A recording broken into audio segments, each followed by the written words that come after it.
আসসালামু আলাইকুম সুপ্রিয় ভিউয়ার্স। আলোচ্য বিষয় হচ্ছে ইসরায়েল আমেরিকা ভার্সেস ইরানের যুদ্ধ। যেহেতু বর্তমান বৈশ্বিক বাস্তবতায় এই যুদ্ধের বিভীষিকার যেই দায়ভার বা ক্ষতিগ্রস্ত যে হিসাবটা, সেখানে আমরাও সম্পৃক্ত। কারণ এই যুদ্ধের কারণে যেই লেলিহান শিখা জেগে উঠছে, সেখান থেকে আমরাও মুক্ত থাকতে পারবো না। এখন প্রশ্ন হচ্ছে, যুদ্ধটা কি দীর্ঘ সময়ব্যাপী হবে নাকি সংক্ষিপ্ত সময়ের জন্য? এখনকার কঠিন বাস্তবতা হচ্ছে যুদ্ধ in the long terms based হবে। কারণ আন্তর্জাতিক মানের যেই বৈশ্বিক যে খেলোয়াড়রা এখানে যে সম্পৃক্ত হচ্ছেন পর্দার আড়ালে থেকে, এটা পরিষ্কার। আপনারা যদি গত দুদিনের চীন এবং আজকের উত্তর কোরিয়ার রাষ্ট্রপ্রধানের বক্তব্যকে লক্ষ্য করেন এবং ইরানের যুদ্ধ বিষয়ে যেই কৌশল লক্ষ্য করেন, তাহলে এটা নিশ্চিত থাকতে পারেন যে এই যুদ্ধ বিলম্বিত দীর্ঘায়িত হওয়ার যথেষ্ট কারণ রয়েছে। এই জায়গাটায়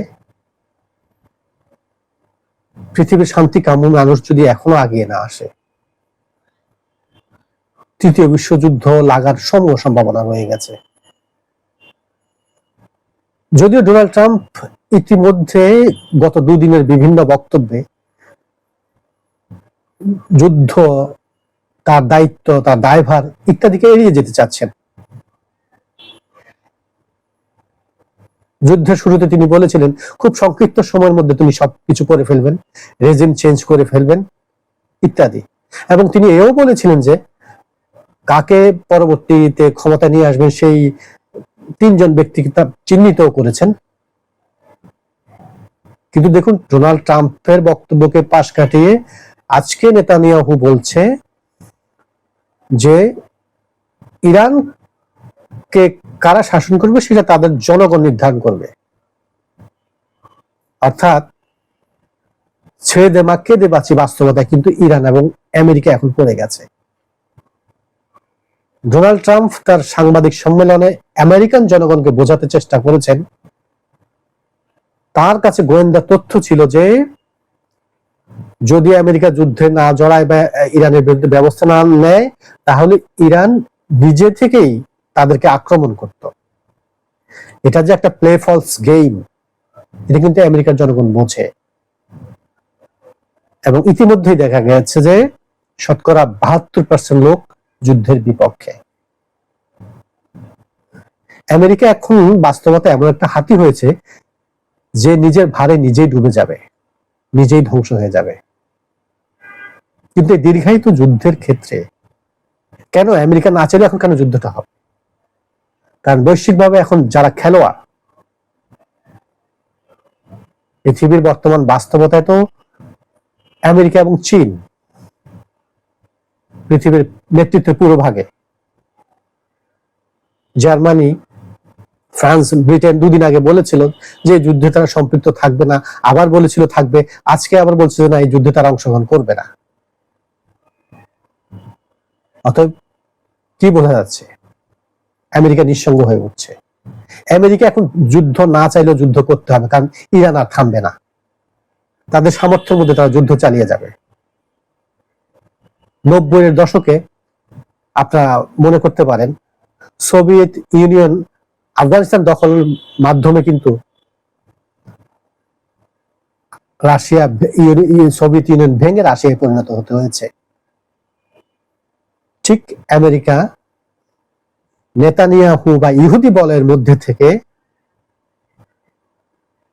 ইরানে আক্রমণ করে সেই ফাঁদেই পড়েছে এবং সেই প্রতিশ্রুতিটা আপনারা নিশ্চিত থাকুন চীন, রাশিয়া, সাউথ কোরিয়া সহ মিলে সেই প্রতিশোধটা নেবে এবং আমেরিকাকে বৈশ্বিক বাস্তবতায় আত্মসমর্পণ করতে হবে এবং আমেরিকার বলয় থেকে পৃথিবী দেখবেন নতুন পথে হাঁটা শুরু করতে বাধ্য হবে। আমেরিকার যে প্রতারণা করেছে মধ্যপ্রাচ্যের দেশগুলোর সাথে, তার যে বন্ধু রাষ্ট্র গালফ স্টেট বলতে আমরা যাদেরকে বুঝি, আপনারা লক্ষ্য করবেন আমেরিকা একটি উপসাগরীয় দেশের ইসরায়েল ছাড়া উপসাগরীয় দেশে যে নিক্ষিপ্ত ইরানি বোমা প্রতিহত করার চেষ্টা করেনি। সে শুধু ইসরায়েলকে নিয়ে ব্যস্ত থেকেছে। ইসরায়েলকে রক্ষা করার জন্যই সে যা দায়িত্ব নিয়েছে, বা ইরানের নিক্ষিপ্ত ক্ষেপণাস্ত্র ঠেকানোর জন্য কার্যকর ভূমিকা রাখার চেষ্টা করছে। কিন্তু আজকে বাস্তবতায় মধ্যপ্রাচ্যের দেশগুলোকে সে রক্ষা করার চেষ্টা করেনি। এখানে মধ্যপ্রাচ্যের রাজনীতি তো অনেক জটিল, এটা তো আপনারা জানেনই।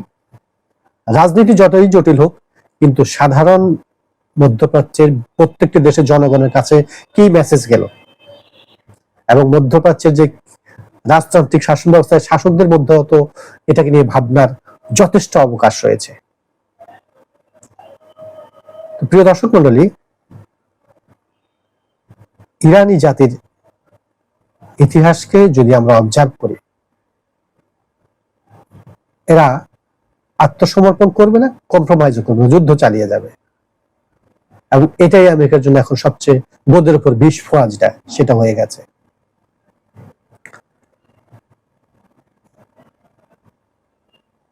এখন বৈশ্বিক বাস্তবতা আমাদের বাংলাদেশের উপরও আমরা এটা প্রভাব লক্ষ্য করছি বা লক্ষ্য করতে হবে। আমরাও ক্ষতিগ্রস্ত পর্যায়ে পড়ব। আমাদের দেশের মধ্যে এই যুদ্ধের বাস্তবতায় যেই ধরনের ফতোয়ার আলামত লক্ষ্য করা যাচ্ছে, শিয়া সুন্নি ইত্যাদি প্রশ্ন এনে কোনো ওলামায়ে কেরাম বলতে চাচ্ছেন, মানে এটা একটা দুর্ভাগ্যজনক বাস্তবতা যে আমাদের ইসলামী দলগুলোর মধ্যে অনেকেই মানবিক ইসলামকে ঊর্ধ্বে তুলে ধরতে পারলেন না। ওনারা উপসাগরীয় যুদ্ধের বাস্তবায় খোমেনি মারা যাওয়ার পেছনে ইন্নানিলা যেন না পড়া হয়, সে ধরনের কথাবার্তা বলছেন। এই শিক্ষা উনি ইসলামের কোথায় পেলেন? এইভাবে নিজেদের সম্প্রদায়ের মধ্যে বিভাজন তৈরি করার যে অপপ্রয়াস আমাদের এইসব আলেমরা চালান, তারা কি বাংলাদেশের বাস্তবতায় ঐক্যবদ্ধ হতে পেরেছিলেন কখনো? বাংলাদেশে তার শিয়াদের রাজনীতি সেভাবে মানে সুসংগঠিত না, বা শিয়া কোনো দলও নেই। এর মধ্যে তো ওনারা একে অপরকে কাফের, মুরতাদ, মুনাফিক বলতে দ্বিধা করেন না। প্লিজ আপনারা থামুন, শান্ত হন। ইসলামের সুমহান শিক্ষায় মানবিক বাস্তবতাকে পৃথিবীর মানুষের কাছে উপহার হিসেবে নিয়ে আসেন। শিয়াদের মধ্যে তো কয়েকটা গ্রুপ আছে, আমাদের মধ্যে তো অনেকগুলো গ্রুপ আছে। এগুলো নিয়ে বিভাজন সৃষ্টি না করে ঐক্যবদ্ধ হতে চেষ্টা করুন। বৈশ্বিক বাস্তবতায় যোগ্যতর ভূমিকা রাখতে চেষ্টা করুন, যাতে করে দেশ, জাতি এবং সারা পৃথিবীর মানুষের কল্যাণ হয়। ইসলামকে সঠিকভাবে রিপ্রেজেন্ট করুন। আমাদেরকে অবশ্যই মানবিক হতে হবে। পবিত্র কোরআন যেখানে বলে যে অবজ্ঞাবশত কোনো মানুষের দিক থেকে মুখ ফিরিয়ে নিও না, আপনি কি করে আজকের এই জুলুমের, যখন একটা জাতির উপরে, ইরানি জাতি, আপনি যদি ইরানি জাতিই বলেন, ফরাসি জাতি বলেন, ফার্সি এদের মূল ভাষা, যেভাবেই দেখেন তাদের উপর তো জুলুম হচ্ছে। একটা দেশের সার্বভৌম রাষ্ট্রের প্রধানকে ক্ষেপণাস্ত্র মেরে ফেলা হলো, সেখানে আপনারা ফতোয়া নিয়ে এসছেন আমাদের বাংলাদেশের আলেমরা। এটা খুবই দুঃখজনক, দুর্ভাগ্যজনক। ইন্টারন্যাশনাল এই মেসেজগুলো খুব খারাপ দিকে যাবে আমাদের দেশের জন্য। ইসলামের সুমহান মানবিক দীক্ষার আলোকে আমরা যেন উদ্ভাসিত হই এবং এই যুদ্ধের লং টার্ম যুদ্ধের যে বাস্তবতা সামনে এসছে এটাকে যেন আমরা সঠিকভাবে উপলব্ধি করে এই বাস্তবতার সাথে সমন্বয় করে যেন আমাদের দেশ ও জাতির কল্যাণে ঐক্যবদ্ধভাবে কাজ করতে পারি। সবার কাছে এই শুভকামনা রেখে আসসালামু আলাইকুম, শুভরাত্রি।